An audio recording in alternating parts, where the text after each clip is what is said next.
Ну и потом это, вот я, как я уже сказал, связано было с Еленой Мануиловной, которая тоже этим занималась, которая даже свою кандидатскую диссертацию, посвященную этому памятнику, защитила, а ее оппонентом был Владимир Николаевич Бенишевич. Это была первая, кстати, защита кандидатской диссертации в советское время по византиноведению, я имею в виду. Вот поэтому как-то он тогда очень критично отнесся к ее диссертации кандидатской. Очень много претензий у него было к ней. Все это мною опубликовано в статье «Урок Бенишевича». Вот. Ну вот, как-то получилось так, что мы все-таки как бы этот свой долг выполнили перед Владимиром Николаевичем Бенишевичем и вот в соавторстве с Еленой Мануиловной Липшиц.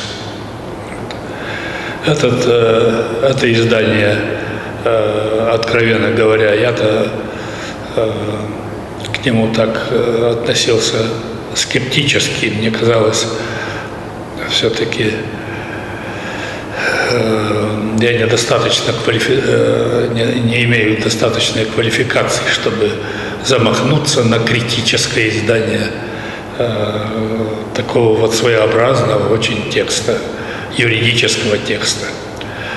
Ну вот, получилось так, что как бы то ни было, издание вышло в свет, и более того, было оценено по достоинству, мне кажется, зарубежной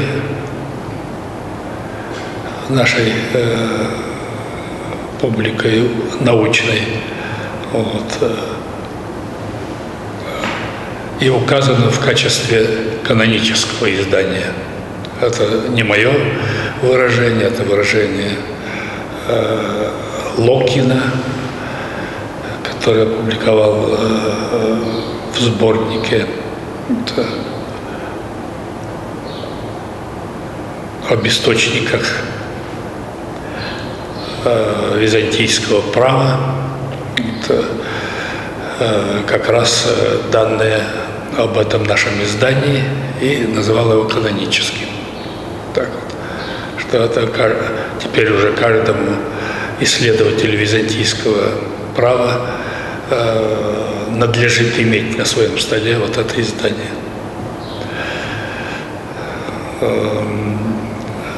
Действительно, работа была очень долгой, заняла она не меньше, по-моему, 5 лет, пока мы собирали вот эти все, не мы, а мне это пришлось делать, собирали все данные о рукописной традиции памятника. Ну, что касается наших отечественных списков текста «Номос Георгикос», это я уже собственными глазами и видел, и изучал, так сказать, девизу. А что касается огромного количества списков, хранящихся за рубежом, ну, что-то мне удалось посмотреть где-то там, скажем, в Национальной Парижской библиотеке или даже в Ватикане. Что-то списать удалось, что-то зафотографировать. Но главным образом мне все-таки помогли мои коллеги за рубежом. А они в разных самых странах, и в Греции, и во Франции, и в Ватикане, в Германии, и так далее, и так далее. Вот все они очень дружно откликнулись на мою просьбу помочь с присылкой или ксерокопии, или микрофильмов, рукописей греческих, содержащих текст нашего памятника.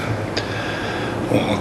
Это действительно получается так, что мы-то его опубликовали в соавторстве, так сказать, со мной.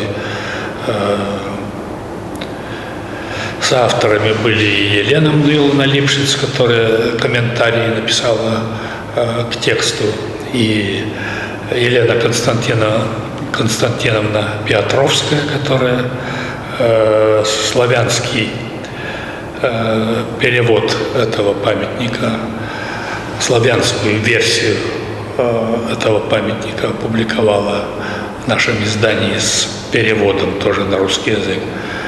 Вот. Но я хочу сказать, что не только мы втроем считаем себя авторами вот этого издания. Я считаю соавторами его и всех тех моих коллег зарубежных, которые мне помогли с присылкой микрофильмов. Они действительно как бы содействовали изданию вот этого памятника, его критическому изданию. Так вот. Как вы знаете, в основу был положен древнейший список текста, причем из нашего собрания, из отечественного.